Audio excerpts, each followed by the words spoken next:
이별은 관계의 단절 혹은 공간과 시간의 분리를 가리킨다. 인간이 경험하는 가장 보편적인 사건 중 하나로 동서양의 시가와 철학, 민간 전승에 광범위하게 기록되어 있다. 이 시간에는 어록, 고사, 격언, 어휘 풀이를 통해 이별이라는 현상이 각 시대와 문화권에서 어떻게 기술되고 해석되었는지를 살펴본다. 이별을 말할 때 함께 거론되는 말들이 있다. 별리, 송별, 이정, 전류, 애별, 부재. 이 단어들은 각각 이별의 서로 다른 면을 가리킨다. 별리와 이정은 감정의 내면을 가리키고 송별과 전류는 이별의 행위와 의례를 가리킨다. 애별은 슬픔의 정도를, 부재는 떠난 자리의 공백을 지시한다. 이별이라는 하나의 사건이 이처럼 여러 층위의 언어로 포착되어 있다는 사실은 그것이 단순한 물리적 분리가 아님을 보여준다. 먼저 이별이라는 말 자체를 살펴본다. 이별은 한자로 이별이라 쓴다. 떠날 이와 나눌 별이 결합한 말이다.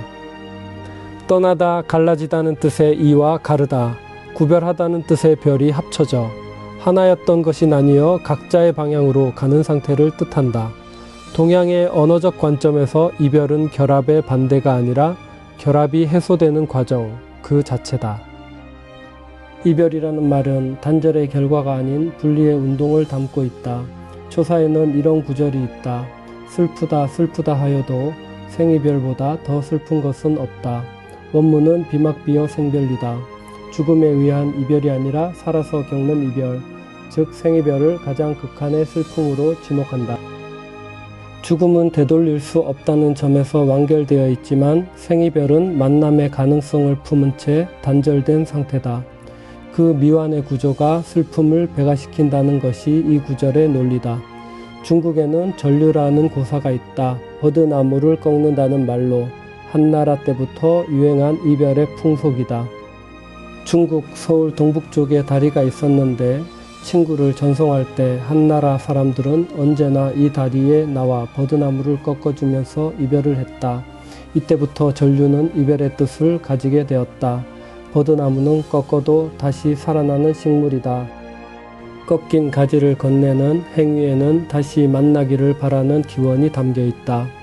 이 고사는 이별의 의례가 단순한 작별 인사가 아니라 재회에 대한 상징적 언약이었음을 보여준다. 고려가요 가시리에는 이런 구절이 전한다. 가시리 가시리 있고 나를 버리고 가시리 있고 날러는 어찌 살라 하고 버리고 가시리 있고 잡사와 두어리만 하는 선하면 아니 월세라 서루님 보내옵나니 가시는 듯 도셔 오쇼셔 붙잡고 싶지만 붙잡으면 돌아오지 않을까 두려워 보낸다는 구조다. 이 노래에서 이별은 강요된 것이 아니라 재회의 가능성을 지키기 위한 자발적인 선택이다. 그 선택의 논리가 한국 고전 이별 문학의 핵심적인 정서 중 하나를 이룬다. 조선의 문신 이원익은 화원악보에 수록된 시조에서 이렇게 썼다. 녹양이 천만사인들 가는 춘풍 메어두며 타마봉접인들 지는 꽃을 어이하리 아무리 근원이 중한들 가는 님을 어이리 푸른 버드나무가지 천만 올로도 봄바람을 붙들 수 없고 꽃을 찾는 벌과 나비도 지는 꽃을 어떻게 할 수 없다는 것이다. 여기서 이별은 자연의 순리와 같은 것으로 제시된다. 막을 수 없음은 무력함이 아니라 사물의 이치에 대한 인식이다. 한국 속담에는 이런 말이 있다.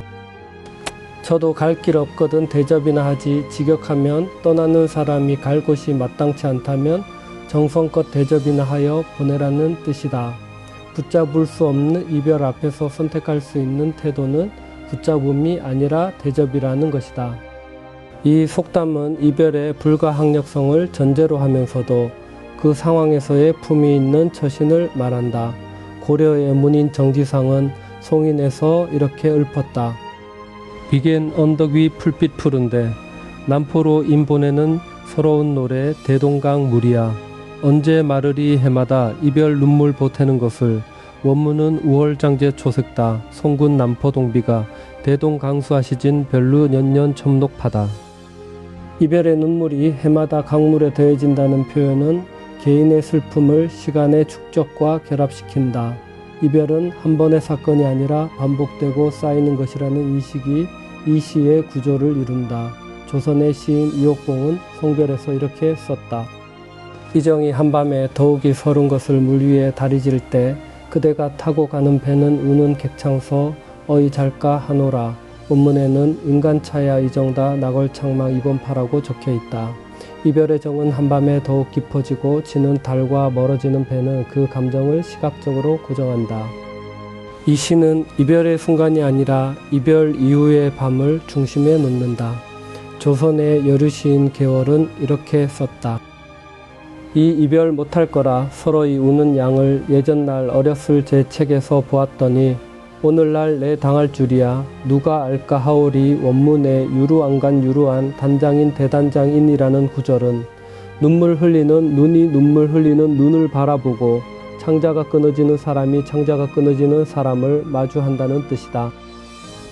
책에서 읽은 이별과 직접 겪는 이별 사이의 거리를 이 시는 정확하게 지적한다.